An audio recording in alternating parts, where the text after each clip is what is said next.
Hello, Shalom. I'm Polycarp. I welcome you to the second part of the topic named Grace. I request that we journey together. We understand how we can be able to obtain the graces which are given to us by God. I kindly request that we journey together.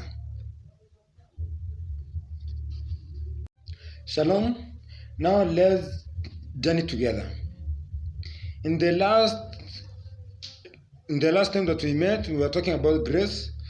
It was about what's grace and the various types of grace that we have, and we can be able to obtain them. In the last lesson we had, we said that grace is an unmerited favor of Christ to us as Christians. It's unconditional love to us. And also we look at 4 types of grace: the prevenient grace that comes before, the justifying grace, which just makes us holy. We have the sanctifying grace, and lastly we have the glorifying grace. So with that, I welcome you to today's learning on how we can be able to obtain the graces which have been given to us. The first way that we can be able to obtain them is through prayer. In Acts chapter 4, it says that a lot of grace is a result of more prayer. I quote again, great grace is a result of great prayer.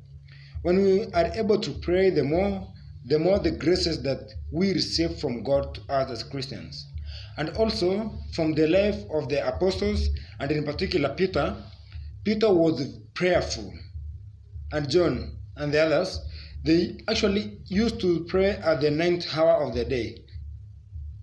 Thus, being prayerful enables us to get more and more grace from God.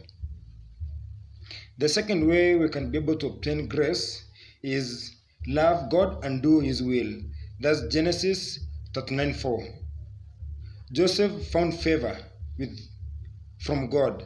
You know Joseph, the way he was taken by his brothers as a dreamer, but he loved to do the will of God. He actually used to say that this is what I've seen from God, and by that he was able to receive much and much more graces. That way we can be able to get graces, spend much more time with God. By this I mean read the Bible more often.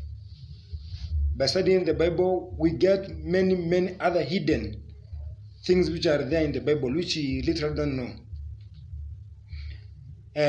Another way you can be able to obtain, you should understand God's divine grace.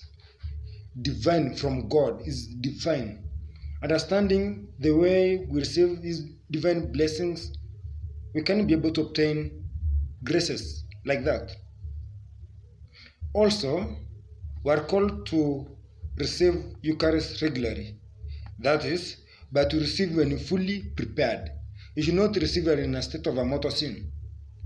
We must be ready to make ourselves willing to do what really are called to do. And lastly, we should be going for confession. These 2 last points are intertwined together, because there's no way you can receive Holy Eucharist if you've not really prepared yourself to do the sacrament of confession.